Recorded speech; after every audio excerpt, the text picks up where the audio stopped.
students, my dear friends, today we will start the multiple choice questions of carbohydrate, proteins, amino acids, fats and detergents. So dear students, first question is what is the relations in between alpha D glucose and beta D glucose? Alpha D glucose और beta D glucose में क्या relations है? तो मैंने आप लोगों को students जब कार्बोहाइड्रेट पढ़ाया था तब बताया था अल्फा डी ग्लूकोज और बीटा डी ग्लूकोज जो होते हैं एनोमर्स होते हैं।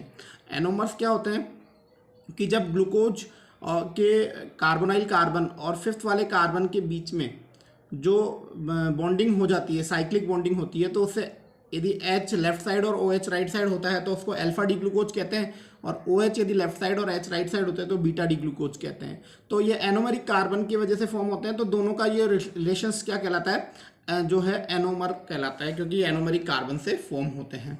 सेकेंड क्वेश्चन की ओर मूव करते हैं स्टूडेंट्स। ये क्वेश्चन कार्बोहाइड्रेट से रिलेटेड तो नहीं है, लेकिन अमीनो एसिड से रिलेटेड हो सकता है। इस क्वेश्चन को ऐसे हम कह सकते हैं, the acid which does not contain carboxylic group is non as. वो कौन सा एसिड है जिसके अंदर COOH ग्रुप नहीं होता है, उसे हम क्या कहते हैं? तो स्टूडेंट्स नंबर फर्स्ट ऑप्शन है पायरुविक एसिड, ऑप्शन 2 है एलेनिन, और ऑप्शन C है सिनेमिक एसिड, और ऑप्शन 4 है पिक्रिक एसिड। पहले वाले ऑप्शन में मैंने टिक करना भूल गया तो मैं टिक कर देता हूँ बच्चों, तो इसका आंसर B होगा। नेक्स्ट क्वेश्चन के अंदर हम चलते हैं कि कौन से एसिड में COOH ग्रुप नहीं है। तो देखो बच्चों, यदि हम बात करें तो जो पिक्रिक एसिड होता है, आप लोगों को पता है कि जब हम फिनोल की रिएक्शन कंसनट्रेट HNO3 से करते हैं तो हमारे पास में 2,4,6 ट्राई नाइट्रोफिनोल बनता है, और 2,4,6 ट्राई नाइट्रोफिनोल जो होता है वो हमारा पिक्रिक एसिड होता है। इसके अंदर किसी भी प्रकार का COOH ग्रुप नहीं होता है। तो स्टूडेंट्स इसका सही आंसर जो होगा वो हमारा पिक्रिक एसिड जो है, इसका राइट आंसर होगा। दोस्तों देखिए, आप लोगों को देखना चाहो तो पायरुविक एसिड की जो स्ट्रक्चर होती है वो कुछ इस तरीके से होती है, C+OH COCH3। तो पायरुविक एसिड में COOH ग्रुप है। दूसरा है हमारा सिनेमिक एसिड। सिनेमिक एसिड जो होता है एक एग्जाम्पल है alpha beta unsaturated carboxylic acid का, तो ये भी इसमें भी COOH ग्रुप है। और आप स्ट्रक्चर देखोगे एलेनिन की, तो एलेनिन जो है एक अल्फा अमीनो एसिड्स है, तो इसके अंदर भी COOH है। लेकिन आप लोग ये सामने आप लोगों को स्क्रीन पे जो है पिक्रिक एसिड की स्ट्रक्चर भी आप लोगों को दिखाई दे रही है, तो इसके अंदर COOH ग्रुप नहीं है। तो क्वेश्चन नंबर सेकंड आप लोगों को क्लियर हो गया होगा। मेरे स्टूडेंट्स एंड मेरे फ्रेंड्स दोनों को ही मैं आप लोगों को बोलना चाहूँगा। थर्ड क्वेश्चन जो है वो क्या है, स्क्रीन पे आप लोगों के सामने दिखाई दे रहा है कि फैट्स क्या होते हैं, व्हाट इज द फैट्स। तो स्टूडेंट फैट्स जो होते हैं वो नंबर फर्स्ट ऑप्शन दे रखा है glyceride of saturated fatty acid, glyceride of higher unsaturated fatty acid, glyceride of higher poly unsaturated fatty acid and glyceride of dicarboxylic acid. तो दोस्तों ये CBSE के जो है सेट में से इस साल हटा दिया है फैट, तो इसका ऑप्शन आंसर होगा glyceride of higher saturated fatty acid. Unsaturated fatty acid नहीं होते हैं बट दोस्तों पामिक एसिड होता है, स्टेरिक एसिड होता है, ये हमारे जो होते हैं कैसे होते हैं, सैचुरेटेड फैटी एसिड होते हैं, तो इनके ट्राइग्लिसराइड होते हैं फैट्स। नेक्स्ट क्वेश्चन है स्टार्च। देखो स्टूडेंट्स और मैंने आप लोगों को बताया था कि जो हमने मोनोमर यूनिट्स इनके हाइड्रोलाइसिस के बेसिस पे हमने स्टार्च को 3 भागों में बांटा है, मोनोसैकेराइड्स, ओलिगोसैकेराइड्स और पॉलीसैकेराइड्स। तो मोनोसैकेराइड के अंदर तो ग्लूकोज फ्रक्टोज आते हैं, ओलिगोसैकेराइड्स में माल्टोज, सुक्रोज, लैक्टोज आते हैं, और पॉलीसैकेराइड में हमारे पास स्टार्च और जो है सेलुलोज आता है। तो स्टार्च एक कैसा सैकेराइड है, पॉलीसैकेराइड है, तो इसका आंसर शायद नेक्स्ट पेज पे होगा। तो हम नेक्स्ट चलते हैं, डाइसैकेराइड, ओलिगोसैकेराइड। तो पॉलीसैकेराइड इसका आंसर होगा, मतलब पॉली जो ग्लूकोज लिख रखा है, मतलब फर्स्ट ऑप्शन जो है इसका आंसर होगा पॉलीसैकेराइड, जो इसका आंसर हो जाएगा। नेक्स्ट क्वेश्चन की ओर मूव करते हैं students. Chief by product obtain in the manufacturing of soap by the hot process। ठीक है, तो जब सोप का मतलब साबुन का फॉर्मेशन करते हैं दोस्तों, इस बार जो हमारा एक चैप्टर था स्टूडेंट्स, हमारे चैप्टर था केमिस्ट्री इन एवरीडे लाइफ, जो है कोरोना की वजह से डिलीट कर दिया गया है, तो वहाँ पे इस क्वेश्चंस को हम पढ़ते, लेकिन अब वो चैप्टर हटा दिया, लेकिन फिर भी हम इसको डिस्कस कर लेते हैं कि देखो दोस्तों, ग्लिसरॉल के जो ट्राई एस्टर होते हैं, ग्लिसरॉल के जो ट्राई एस्टर होते हैं उनकी रिएक्शन हम सोडियम हाइड्रोक्साइड से कराते हैं, तो हमारे पास में ग्लिसरॉल और sodium salt of the fatty acids हमको मिलते हैं। तो उसको हम क्या कहते हैं, उसको हम सोप कहते हैं। जो ये आपको दिख रहा है 3 मोल सोडियम साल्ट ऑफ एसिड्स दिख रहे हैं, यही हमारा सोप होता है। तो हमारे पास में जो क्वेश्चन ये पूछ रहा है कि chief by product obtain manufacturing of the prop, तो देखो इसके अंदर एक तो जब हम ग्लिसरॉल के ट्राई एस्टर की रिएक्शन सोडियम हाइड्रोक्साइड से कराते हैं तो एक तो हमको ग्लिसरॉल प्राप्त हो रहा है, और दूसरा हमको जो मिल रहा है, इसमें स्क्रीन को थोड़ा इधर ले आता हूँ क्योंकि इधर, हाँ, चीप बाई प्रोडक्ट जो हमको मिल रहा है, एक तो हमको ग्लिसरॉल मिल रहा है और दूसरा जो हमें मिल रहा है वो सॉप मिल रहा है। तो चीफ बाई प्रोडक्ट पूछा इन्होंने, तो बाई प्रोडक्ट तो हमको इसके अंदर क्या मिल रहा है, ग्लिसरॉल। तो आपका इसके अंदर स्टूडेंट जो आंसर हो जाएगा, वो आंसर जो हो जाएगा वो आपका, एक मिनट स्क्रीन को थोड़ा नीचे लाना पड़ेगा मुझे, इसका आंसर ग्लिसरॉल होगा, क्योंकि बाई प्रोडक्ट जो है उन्होंने हमसे पूछा है क्वेश्चंस के अंदर। तो glycerol is the right answer of this questions. Chief by product of the manufacturing of the shops में अंदर जो प्राप्त होता है। ठीक है, नेक्स्ट क्वेश्चन की ओर मूव करते हैं बच्चों। नेक्स्ट क्वेश्चन जो है, sugar is present in the fruit. देखो फ्रक्टोज जो होता है वो हमारे शुगर जो होती है फ्रूट्स के अंदर, फलों के अंदर कौन सी शर्करा पाई जाती है, मतलब फ्रूट्स के अंदर कौन सी शुगर पाई जाती है, तो फ्रूट्स के अंदर जो हमारी शुगर पाई जाती है वो फ्रक्टोज पाई जाती है स्टूडेंट्स। बहुत अच्छा क्वेश्चन है, अच्छा क्वेश्चन है, RAS में पूछा गया है ये क्वेश्चन, और स्कूल लेक्चरर जो है 2012 के जो एग्जाम हुआ था उसके अंदर भी ये क्वेश्चन पूछा गया था, और हमने आपको 12th क्लास में भी ये क्वेश्चन पढ़ाया है। नेक्स्ट क्वेश्चन है, in the biuret test of protein. देखो मैं आपको बता दूं, बायूरेट टेस्ट जो होता है प्रोटीन के टेस्ट के लिए आता है कि प्रोटीन है या नहीं है, इस चीज़ के टेस्ट के लिए काम आता है। तो बायूरेट टेस्ट करते हैं हम, तो the colour developed in the solution. देखो बायूरेट एक रिएजेंट होता है, बायूरेट जब प्रोटीन के अंदर डालते हैं तो वोयलेट कलर डेवलप हो जाता है। तो दोस्तों, मित्रों और स्टूडेंट्स, इसका आंसर जो है 4 नंबर का ऑप्शन होगा कि जो है कलर जो होता है उसका वोयलेट कलर का हो जाता है। जब प्रोटीन के अंदर बायूरेट डाला जाता है तो उसका कलर वोयलेट हो जाता है। तो इस प्रकार से हम लोग जो है आगे चलते हैं। Glucosazone will be the product when glucose react with. देखो बेटा, मैं आपको जो 12th क्लास के स्टूडेंट्स को तो ये चीज़ पता नहीं होगी, लेकिन जो अदर स्टूडेंट्स हैं उनको जो BSc फाइनल ईयर में पढ़ रहे हैं, या फिर उनको है कि जब ग्लूकोज फेनिल हाइड्रोजीन के साथ रिएक्शन करता है तो ओसोजोन का फॉर्मेशन करता है। ग्लूकोज भी ओसोजोन का फॉर्मेशन करता है, और जो फ्रक्टोज होता है वो भी ओसोजोन का फॉर्मेशन करता है। तो किसके साथ रिएक्शन करके ओसोजोन बनाते हैं? ओसोजोन एक साइक्लिक स्ट्रक्चर होती है और वो बहुत ज़्यादा स्टेबल होती है दोस्तों, बच्चों। तो फेनिल हाइड्रोजीन जो है इसका राइट आंसर हो जाएगा। ग्लूकोसोजोन जो बनता है वो फेनिल हाइड्रोजीन के साथ में बनता है। Third answer is the right answer. ठीक है, इसके बाद में हम चलते हैं आगे नेक्स्ट क्वेश्चन पे। नेक्स्ट क्वेश्चन के लिए पेज हमें चेंज करना पड़ेगा। नेक्स्ट क्वेश्चन है स्टूडेंट्स कि सॉप क्या होते हैं? सोडियम साल्ट ऑफ एल्कोहल नहीं होते हैं, सोडियम साल्ट ऑफ ग्लिसरॉल नहीं होते हैं, sodium salt of higher fatty acid अभी बताया RCOONA, अभी जस्ट जो क्वेश्चन आया था बाई प्रोडक्ट वाला उसी में बताया था मैंने आप लोगों को कि फैटी R की जगह बड़ी लॉन्ग कार्बन चेन वाले बड़ी लॉन्ग कार्बन चेन होगी यहाँ पे R की जगह। तो इसका आंसर स्टूडेंट्स क्या हो जाएगा? हमारा थर्ड नंबर का ऑप्शन हो जाएगा। Third number is the sodium salt of the higher fatty acids जो होते हैं वही सॉप होते हैं हमारे। इसके बाद में हम चलते हैं एंजाइम्स एंजाइम। देखो एंजाइम्स हमारे बॉडी के अंदर प्रेजेंट होते हैं और वो प्रोटीन से मिलके बने होते हैं, हम सबको पता है इस चीज़ का। बायोस वाले स्टूडेंट्स वो अच्छे से इसको जानते होंगे।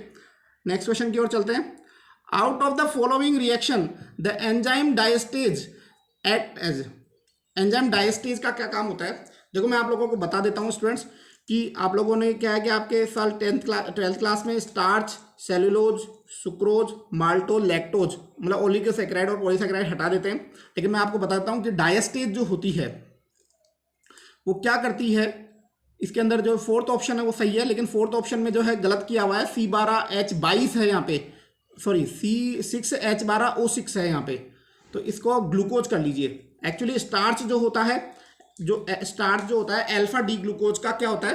पॉलीमर होता है। स्टार्च जो होता है अल्फा डी ग्लूकोज का पॉलीमर होता है। तो यहाँ पे क्या करेंगे हम लोग कि जो डायस्टेज एंजाइम जब स्टार्च में डाला जाता है तो यह स्टार्च को, इसके स्टार्च एक पॉलीसैकेराइड है, उस पॉलीसैकेराइड को किस में तोड़ देता है? मोनोसेकेराइड्स में तोड़ देता है। तो n moles of the glucose का फॉर्मेशन होगा। तो 4 नंबर वाला आंसर इसमें सही है कि जब डायस्टेज एंजाइम जो है हम स्टार्च में डालते हैं तो स्टार्च का जो कन्वर्जन है वो किसके अंदर हो जाता है, स्टार्च का कन्वर्जन जो होता है वो हमारा ग्लूकोज में हो जाता है, अल्फा डी ग्लूकोज में। तो इसका 4th नंबर का आंसर है। 12th क्लास के बच्चों के सिलेबस में नहीं है ये क्वेश्चंस, जो आगे की तैयारी कर रहे हैं। पेप्टाइड लिंकेज, ये 12th क्लास को अभी जस्ट मैंने पढ़ाया। CONH बॉन्ड को पेप्टाइड लिंकेज कहते हैं। अल्फा अमीनो एसिड्स आपस में जो है पेप्टाइड बॉन्ड के द्वारा आपस में जुड़ते हैं, इसीलिए तो प्रोटीन को पॉलीपेप्टाइड कहते हैं, सभी को पता है। तो इसका 2 नंबर का आंसर जो है बिल्कुल सही होगा। नेक्स्ट क्वेश्चन है, a non ionic detergent is form when asterisk acid. ये जो है क्वेश्चन जो है लिया गया है केमिस्ट्री ने एवरीडे लाइफ से लिया है, जो इस साल CBSE ने 12th क्लास के सिलेबस से हटा दिया है। पेज चेंज कर रहा हूं मैं।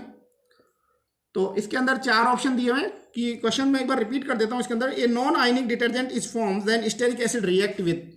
नॉन आयनिक 3 प्रकार के रिएजेंट होते हैं, एक तो होता है कैटायनिक डिटर्जेंट, एक एनायनिक डिटर्जेंट, एक होता है नॉन एनायनिक। तो नॉन आयनिक डिटर्जेंट जो होता है वो हमारे 4 नंबर जो पॉलीएथिलीन ग्लाइकोल जो है उससे एस्टेरिक एसिड के रिएक्शन करने से बनता है। तो ये केमिस्ट्री इन एवरीडे लाइफ से क्वेश्चन लिया गया है, लेकिन केमिस्ट्री इन एवरीडे लाइफ जो है इस साल NCERT ने मतलब CBSE ने अपने सिलेबस में रिड्यूस कर दिया है कोविड-19 की वजह से। तो इसका क्वेश्चन आप यदि मान लो जो बंदे नीट की तैयारी कर रहे हैं और किसी एग्जाम कंपटीशन की तैयारी कर रहे हैं, उससे ध्यान रखो कि डिटर्जेंट 3 प्रकार के होते हैं। एक होता है कैटायनिक डिटर्जेंट, एक एनायनिक डिटर्जेंट होता है, और एक होता है नॉन आयनिक डिटर्जेंट। और नॉन आयनिक डिटर्जेंट का फॉर्मेशन कब होता है, जब पॉलीएथिलीन ग्लाइकोल जो है एस्टेरिक एसिड से रिएक्शन करते हैं, तो हमारे पास में क्या है, नॉन आयनिक डिटर्जेंट का फॉर्मेशन होता है। नेक्स्ट क्वेश्चन की ओर मूव करते हैं स्टूडेंट्स। अगला क्वेश्चन आप लोगों की स्क्रीन पे नजर आ रहा है, vitamin that control the blood coagulation. जब हमारे शरीर में कहीं पे चोट लग जाती है, घाव बन जाता है, खून आ जाता है, तो थोड़ी देर बाद में आप देखोगे कि ब्लड जो है रुक जाता है, वहां पे थोड़ी गाढ़ा गाढ़ा हो जाता है खून। तो ये कौन से विटामिन की देन है? ये अच्छा क्वेश्चन है। विटामिन वैसे हमारे सिलेबस में हटा दिए हैं, लेकिन फिर भी आप लोग ध्यान रखें, विटामिन के जो है ब्लड कोएगुलेशन को, मतलब ब्लड को गाढ़ा बनाते हैं जब घाव हमारे हो जाता है। तो ये अच्छा क्वेश्चन है, general knowledge. Which of the following pyridine base. देखो आप लोगों को मैंने एक ट्रिक बताई थी, AGPU। एडेनिन गुआनिन जो होते हैं वो प्यूरिन में होते हैं, और साइटोसिन और थाइमिन जो होते हैं वो पिरिडीन होते हैं। तो इसने पिरिडीन पूछा है, तो AGPU इसमें देखना पड़ेगा। पिरिडीन में होते हैं हमारे एडेनिन, और गुआनिन जो होते हैं वो प्यूरिन में होते हैं, बिल्कुल सही है। और थाइमिन और साइटोसिन जो होते हैं वो पिरिडीन में होते हैं। तो इसके अंदर जो है ऑप्शन इसने 4 नंबर गुआनिन बता रखा है, और इसका ये आंसर गलत लिख रखा है दोस्तों। तो इसके अंदर जो आएंगे, पिरिडीन पूछा इन्होंने, तो साइटोसिन जो होता है, यूरेसिल जो होता है वो थाइमिन की जगह आता है। तो इसके अंदर ये क्वेश्चन में थोड़ी मिस्टेक लग रही है मुझे, एक बार मैं बताता हूँ। एडेनिन और गुआनिन जो होते हैं वो प्यूरिन में आते हैं। तो गुआनिन एडेनिन जो होते हैं ये क्या है, which of the following is not pyridine base पूछ रहा है, ये नॉट पूछ रहा है। तो आप लोगों को पता है भैया, गुआनिन जो होता है एक प्यूरिन पिराट वो है, बाकी यूरेसिल साइटोसिन और थाइमिन कैसे हैं, पिरिडीन है, और गुआनिन कैसे हैं, प्यूरिन बेस है। तो ये मैंने आपको न्यूक्लिक एसिड वाले टॉपिक में आप लोगों को डिस्कस किया था। Insulin is an example of, तो ग्लोबुलर प्रोटीन है, क्योंकि प्रोटीन को हमने 2 भागों में बांटा था। फाइब्रस प्रोटीन जो होती है वाटर में नॉन सोल्यूबल होती है, ग्लोबुलर प्रोटीन जो है पानी में सोल्यूबल होती है, और इंसुलिन तो पानी में घुल जाता है। इसलिए ग्लोबुलर प्रोटीन जो होगी, इसका एग्जाम्पल जो होगा हमारे पास में क्या होगा, ग्लोबुलर। पिछले वाले को भी अपन ने टिक करना भूल गए, काफ़ी जल्दी कर रहे हैं, इसलिए टिक करना भूल गए। तो 1 मिनट, क्वेश्चन, अच्छा हाँ, इसमें जो है गुआनिन हो जाएगा, हो गया। नेक्स्ट क्वेश्चन 18 है, the phosphorus group and sugar molecule of A nucleotide. हाँ, मैंने एक क्वेश्चन अभी आपको डिस्कस किया है कि 2 न्यूक्लियोटाइड आपस में किस प्रकार के बॉन्ड से आपस बनते हैं। तो फास्फोडाइएस्टर बॉन्ड बताया है बच्चों मैंने आप लोगों को कि the phosphate group of sugar and sugar molecule of A nucleotide, यानी 2 न्यूक्लियोटाइड जो बन जाते हैं, 2 न्यूक्लियोटाइड जो है आपस में, क्योंकि DNA क्या होता है, पॉलीन्यूक्लियोटाइड होता है। तो बहुत जो डीएनए होते हैं बहुत सारे न्यूक्लिक एसिड से आपस में कनेक्ट होके क्या बनाते हैं, पॉलीन्यूक्लियोटाइड बनाते हैं, और दो न्यूक्लियोटाइड आपस में फास्फोडाइएस्टर बॉन्ड के थ्रू आपस में जुड़ते हैं। Glucose on oxidation with nitric acid, बहुत अच्छा क्वेश्चन है कि ग्लूकोज का जब ऑक्सीडेशन होता है नाइट्रिक एसिड से तो हमारे पास में क्या बनता है। तो देखो मैं बच्चों आप लोगों को बता देता हूँ, नाइट्रिक एसिड की एक खास बात होती है कि नाइट्रिक एसिड जो होता है, इसको नेक्स्ट पेज पे मूव करते हैं अपन ऑप्शन देखने के लिए। हाँ देखो, नाइट्रिक एसिड की खास बात होती है कि नाइट्रिक एसिड जो होता है एल्डिहाइड ग्रुप का ऑक्सीडेशन करता है और प्राइमरी अल्कोहल का ऑक्सीडेशन करता है। तो ग्लूकोज जो नाइट्रिक एसिड है CHO को COOH में कन्वर्ट कर देगा, और नीचे वाला जो ग्लूकोज का छठा नंबर का कार्बन होता है वो CH2OH मतलब प्राइमरी अल्कोहल होता है। तो जो हमारा नाइट्रिक एसिड है वो CHO को COOH में डाल देगा और CH2OH को भी COOH में डालेगा, मतलब हमारे पास में सैकरिक एसिड का फॉर्म हो जाएगा। और सैकरिक एसिड का आप लोगों को पता है एक दूसरा नाम और होता है, ग्लूटेरिक एसिड भी बोलते हैं इसको। तो हमारे पास में जब नाइट्रिक एसिड से कराते हैं तो सैकरिक एसिड बनता है, और यदि मान लो इसी ग्लूकोज की रिएक्शन ब्रोमीन वाटर से कराते हैं तो हम तो यहाँ पे देखो आप लोगों को समझाया भी गया है इस तरीको कि नाइट्रिक एसिड से सैकरिक एसिड बनता है, यदि ब्रोमीन वाटर से कराते हैं तो ग्लूकोनिक एसिड बनता है। ग्लूटेरिक एसिड और ग्लूकोनिक एसिड है, ग्लूटेरिक एसिड और सैकरिक एसिड एक ही एसिड है। तो ये चीज़ मैंने आप लोगों को एक्सप्लेन कर दी थी। नेक्स्ट क्वेश्चन है, what is not correct for enzyme. तो देखो इस क्वेश्चन को देखते हैं, थोड़ा सा एंजाइम से रिलेटेड क्वेश्चन है, आप लोगों को बायो में भी हेल्प कर देगा। Enzyme are very specific for particular reaction. तो बिल्कुल हर एक रिएक्शन के लिए अलग एग्जाम में तालाकुची थ्योरी पढ़ते हैं, की लॉग थ्योरी पढ़ते हैं, जिसके अंदर ये पता होता है कि एक पर्टिकुलर जो लॉग जो होता है पर्टिकुलर की से खुलता है, वैसे ही पर्टिकुलर जो केमिकल बायोकेमिकल रिएक्शन होती है वो पर्टिकुलर एक जो है एंजाइम से होती है। तो बिल्कुल पहला ऑप्शन बिल्कुल सही है, हमें नॉट करेक्ट निकालना है। These are required only in small quantity for the progress of a reaction. बिल्कुल कैटलिस्ट होते हैं, बायो कैटलिस्ट बोलते हैं एंजाइम को, बहुत कम अमाउंट के अंदर। ये एंजाइम आप पढ़ लीजिए क्योंकि सरफेस केमिस्ट्री में हम पढ़ेंगे इसको।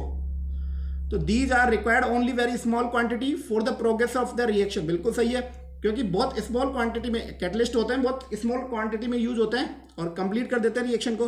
They increase the magnitude of the activation, बिल्कुल ये रिएक्शन में they increase the magnitude of activation, बिल्कुल ये चीज बिल्कुल कतब है। हमने कैटलिस्ट की डेफिनेशन ये पढ़ी थी कि कैटलिस्ट वो होते हैं जो कैसी केमिकल रिएक्शन को कम एक्टिवेशन एनर्जी में कंप्लीट करें। तो ये तो एक्टिवेशन एनर्जी बढ़ा रहा है, तो मैग्नीट्यूड का मतलब होता है अमाउंट, तो ये घटाते हैं ना कि बढ़ाते हैं।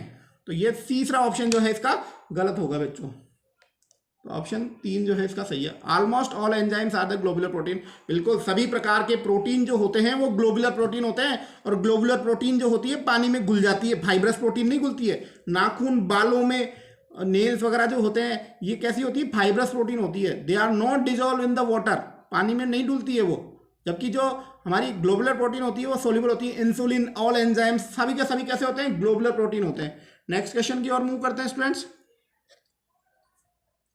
आयरन क्या है, आयरन जो होता है हमारे शरीर में पाया जाता है, लेकिन आयरन हमारे शरीर में मैक्रोन्यूट्रिएंट्स नहीं होता है। आयरन हमारे बॉडी में केवल हीमोग्लोबिन में पाया जाता है। हीमोग्लोबिन एक प्रकार की ग्लोबुलर प्रोटीन है जो हमारे ब्लड में पाई जाती है, और जो कि क्या करती है, ऑक्सीजन को फ्लो करती है हर एक सेल के अंदर, मतलब ऑक्सीजन का कैरियर है एक तरीके से। हीमोग्लोबिन क्या है, ऑक्सीजन का कैरियर है, जो कि ऑक्सीजन को हमारी बॉडी के वन पार्ट से अनदर पार्ट की ओर मूव करके लेके जाती है।